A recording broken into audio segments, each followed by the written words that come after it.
In 1946, a man came home from the Pacific with a discharge paper, a duffel bag, and a few $100s in his pocket. He had fixed radios and handled communications as a radio man on a Navy destroyer, a ship where one dead radio could mean a missed order, a lost convoy, or men waiting for help that never came. When he got home, he did not go to college, and like others of his age, he did not have a rich father, nor did the government hand him a free house. Instead, he enrolled in a radio repair course and hung a hand-painted sign outside his garage. By 1948, neighbors were bringing him broken Philcos, Zeniths, and RCA sets. $5 here, $12 there. He collected cash in the drawer and built a reputation on the block. A year later, he owned a small house on a quiet street in Ohio. The VA loan opened the door, but his skills made the bank believe he could walk through it. And he was not the only one. Some of the jobs we're going to discover today put men in the steel towns of Pennsylvania and Ohio on a direct path to homeownership, even if they never finished high school, and other jobs exploded almost overnight because American families bought millions of a new machine they barely understood. Some people think World War II veterans came home, got a GI Bill handout, walked into a bank, and drove away with a house. But that is not how it worked. The bank still had to say yes. And for many lenders, the question was simple. Was their job stable and the paycheck steady? The veterans who got the houses were not always the ones with the best education or the biggest savings. They were the ones who looked safe. And the jobs that made them look safe are almost completely forgotten now. I have been digging through the post-war economy, the GI Bill records, and the actual occupations that built the American middle class. What I found is that the real story is not about college degrees. It is about jobs, many of which no longer exist, that helped millions of veterans secure their first home. Now let us count down 20 forgotten jobs World War II veterans took to buy a home. Number 20. Textile mill worker. When the war ended, the mills in the South and the Northeast needed bodies fast. Uniforms, canvas, rope, industrial fabric. Wartime demand had run those mills hard, and peacetime demand for clothing and home goods was about to explode. Veterans who came back to mill towns stepped right into jobs with steady hours and reliable paychecks. Some were union jobs, especially in older industrial towns, but many were simply steady weekly paychecks in places where mills still anchored the local economy. It was not glamorous, but a textile mill paycheck looked exactly the way a bank needed it to look: consistent, weekly, and unlikely to disappear.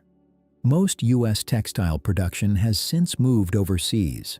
Most of those jobs are gone. But in 1948, a mill badge was a mortgage badge. Number 19. Coal miner. In the mining regions of Pennsylvania, West Virginia, Kentucky, and Ohio, coal was still king after the war. The United Mine Workers of America Union was one of the most powerful labor organizations in the country.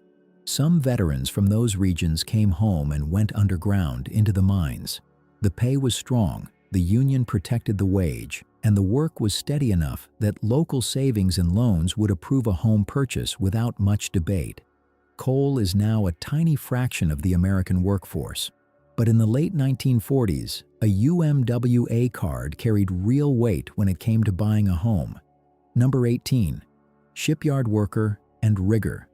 Navy veterans already knew ships. They knew ropes, welding, rigging, heavy equipment, and the rhythm of a yard. When the war ended, many wartime shipyards closed almost overnight. But along the coasts and the Great Lakes, some shipyards thrived.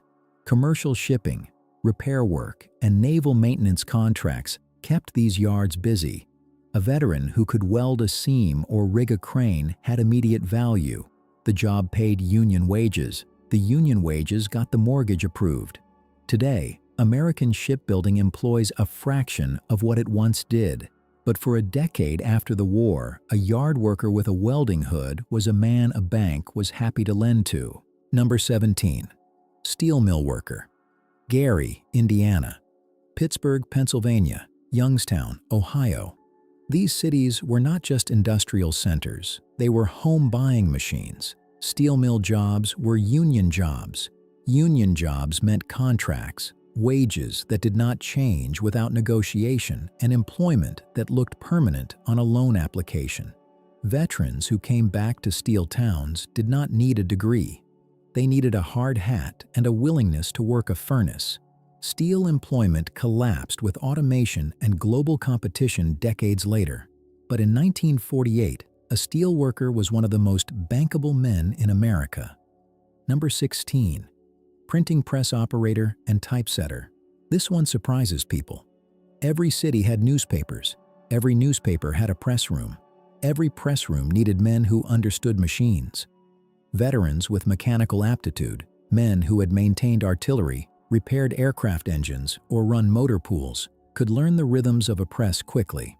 The International Typographical Union was one of the oldest and strongest in the country. Union membership meant steady wages and a grievance process if the boss got out of line. Digital printing killed the traditional press room decades later. But in the post-war years, a man who could run a linotype machine was a man with a future. Number 15. Door-to-door salesman. Now, here is one that gets underestimated. Veterans came home with something that cannot be taught in a classroom: the ability to walk up to a stranger, look them in the eye, and have a conversation without flinching. 3 years in a war zone will do that to a man. Insurance companies, brush companies, encyclopedia publishers, appliance dealers, they all wanted men who could knock on a door and not apologize for being there. A good salesman on commission could out-earn a factory worker. But unlike a union job, that income could rise and fall fast. The door-to-door model collapsed when retail chains and eventually the internet replaced it. But in the early 1950s, a man with a sample case and a firm handshake could build a very comfortable life. Number 14. Local telephone installer and lineman. The Signal Corps trained men to string wire, read schematics, and troubleshoot communication systems under fire. When those men came home, the telephone companies were waiting. America was wiring itself. New suburbs needed new lines. New lines needed men who knew how to climb a pole and make a connection. The American Telephone and Telegraph Company and its regional bell companies were massive, stable employers. The job was physical, technical, and well paid. A telephone company ID badge was exactly the kind of document that made a loan officer relax. The old landline installer role has almost completely disappeared. But for a generation of Signal Corps veterans, it was the straight line from the Pacific or Europe to a house on a cul-de-sac. Number 13. Full-service gas station attendant, and eventually, gas station owner. Motor pool veterans understood engines. They could change oil, read a tire, diagnose a rough idle, and talk to a customer about what was wrong with his car in plain language. The full-service station in the 1950s was not just a place to pump gas. It was a neighborhood institution. The attendant pumped the gas, checked the oil, washed the windshield, and knew every car on the block by sound. A veteran who was good with people and good with cars could work his way from attendant to manager to owner. Self-service stations ended the model. But the path from motor pool to gas station to homeowner was well worn by 1955. Number 12. Boarding house keeper and rooming house operator. This one is hiding in plain sight. Some veterans did not buy a house and then stabilize. They bought a house in order to stabilize. A two-family home or a large older house could take in boarders. A boarder's rent could cover half the mortgage. 2 boarders could cover all of it. The veteran and his family lived in the house, managed the space, and used the rental income to build equity while everyone else was still saving. Boarding houses faded as suburbs, zoning laws, and motels changed the housing landscape. But in the late 1940s, a man who understood that a house could earn money, not just cost money, had a serious advantage. Number 11. Factory machinist. The wartime industrial machine did not shut off in 1945. It boomed after the war.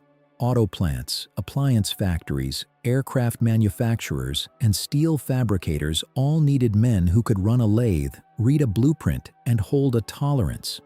Veterans who had worked in wartime factories or maintained military equipment already knew the language of the machine floor. Union machinists in the post-war era earned wages that put them solidly in the middle class. A UAW card, or a machinist's union card, was not just a job credential, it was a financial credential. U.S. factory employment has shrunk dramatically since then. But in 1950, a machinist was one of the most reliable borrowers a bank could find. That is important. But if you think the factory floor was the only place veterans turned military skills into mortgage payments, wait until you hear about the men who did it one repair call at a time. Number 10. Tool and die maker. This is the machinist's more specialized cousin. Tool and die makers built the molds, dies, fixtures, and precision instruments that every factory needed to produce anything.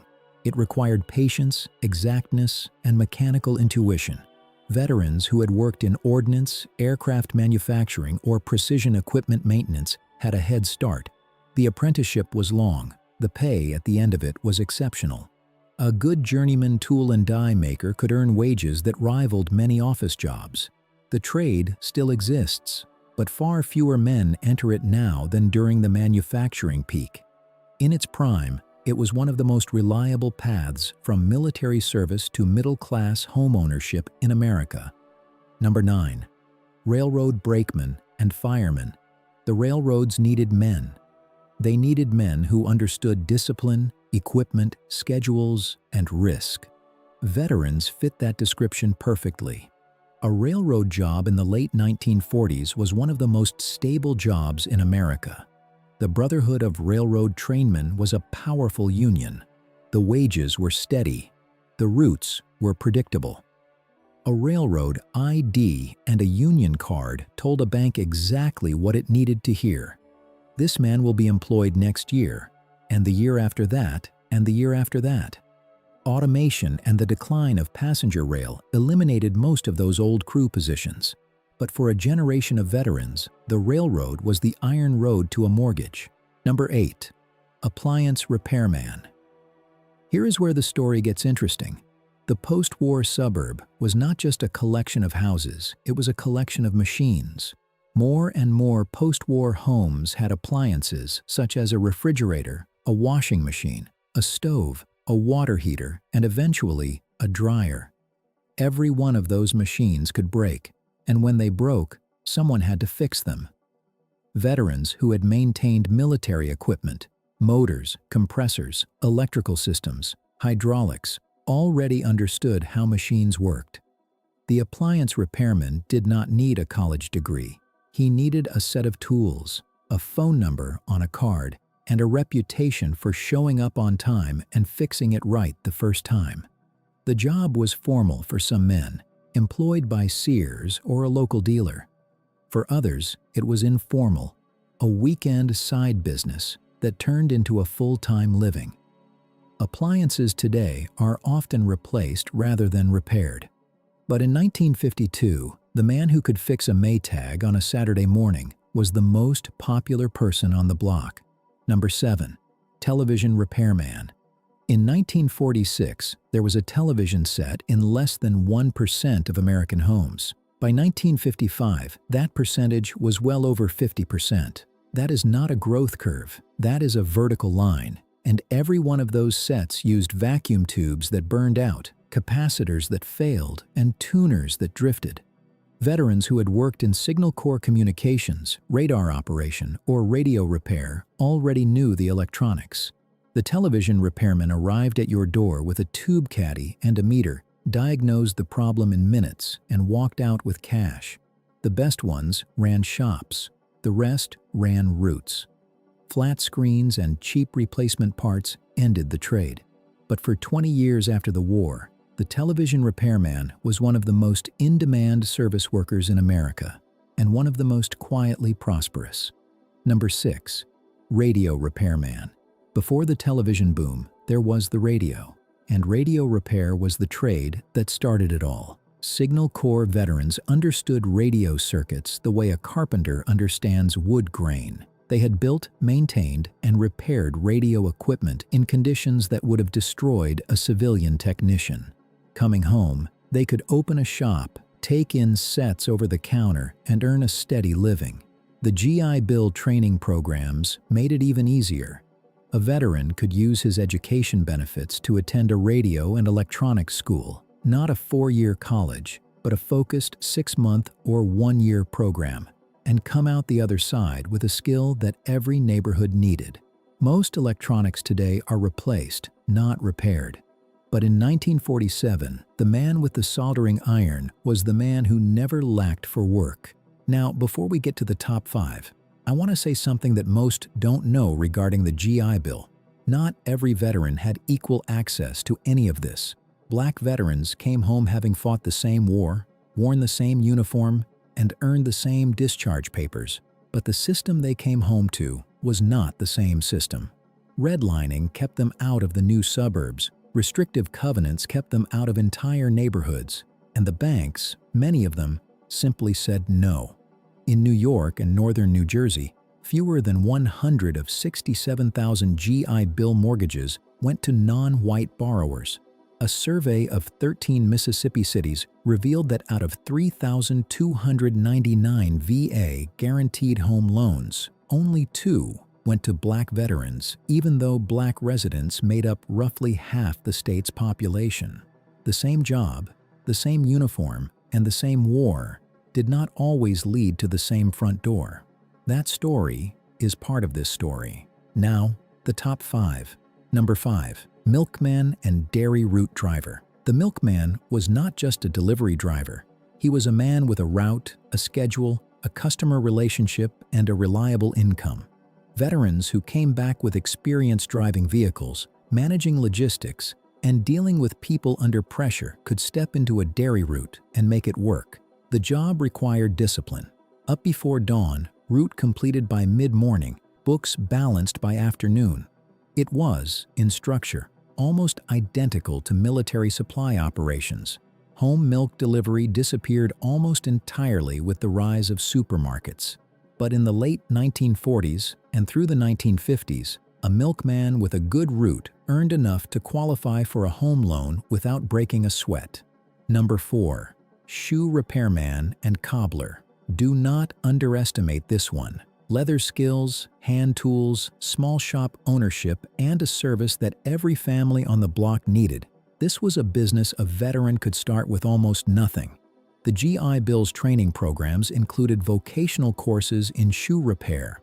A veteran could learn the trade in months, rent a small storefront, and be in business before the year was out. Cobblers were once on nearly every main street in America. The trade is now a small niche. But the post-war cobbler was not a relic. He was a small business owner who fixed the shoes of the same families year after year and built a steady income one pair at a time. Number 3. Neighborhood auto mechanic. The Army Motor Pool may have been the single greatest job training program in American history, and nobody planned it that way. Millions of men spent the war maintaining vehicles. Trucks, jeeps, half-tracks, ambulances, motorcycles. They learned to diagnose engine problems by sound. They learned to fabricate parts when the supply chain failed. They learned to keep machines running in mud, in cold, in heat, in conditions that would have stopped a civilian garage in its tracks.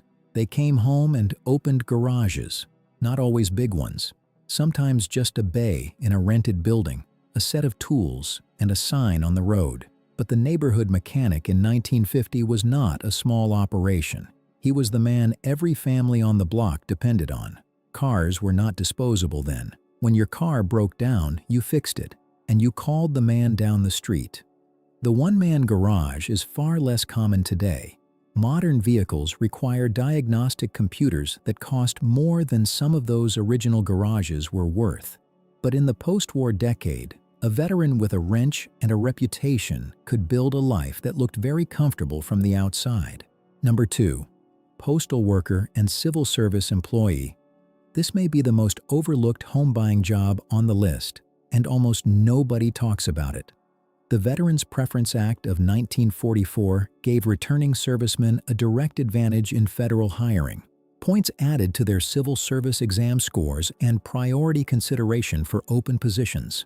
The result was a generation of veterans who became postal workers, government clerks, and federal depot workers. These were not exciting jobs. They were not high-paying jobs by any measure, but they were the exact kind of jobs that made a loan officer lean back in his chair and say yes. Federal employment meant a paycheck that did not depend on a private company staying profitable. It meant that even if the economy softened, the job was still there. A postal worker in 1950 did not earn a fortune, but he earned enough, consistently enough, that the bank believed him, and the bank believing him was the whole game. He walked into the bank with his federal ID and his pay stub, and the conversation was short. Number 1. CB-style construction tradesman, carpenter, pipe fitter, welder, crane operator, plumber, road builder. The Navy CBs were the construction battalion of the Pacific War. They built airstrips on islands that were still being fought over. They ran pipelines, erected warehouses, poured concrete, welded steel, and operated heavy equipment in conditions that would have shut down any civilian project. The Army Corps of Engineers did the same thing in Europe and North Africa. These men came home with a complete construction education, and the timing could not have been more perfect because the post-war suburb needed to be built. Levittown, New York, was going up at 30 houses a day by July of 1948. Levittown used a 26-step assembly line method where specialized workers moved from house to house doing one task repeatedly: foundations, framing, plumbing, wiring, roofing. Some veterans bought those houses. Others earned their down payment building them. A CB-trained carpenter could walk onto a Levitt job site and be productive on day 1.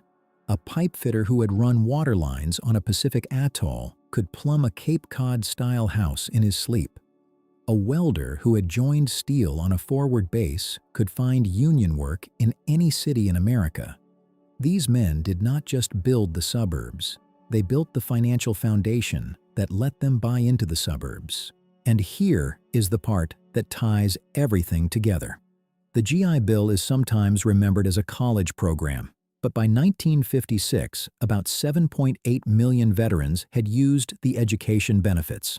Only about 2.2 million went to traditional colleges and universities. The other 5.6 million used training programs, barber schools, radio repair courses, welding programs, refrigeration training, auto mechanics, bookkeeping, electrical work. They filled basements and garages and barber shops and union halls and repair counters. They did not get the headlines, but they got the houses. And there is one more thing worth saying.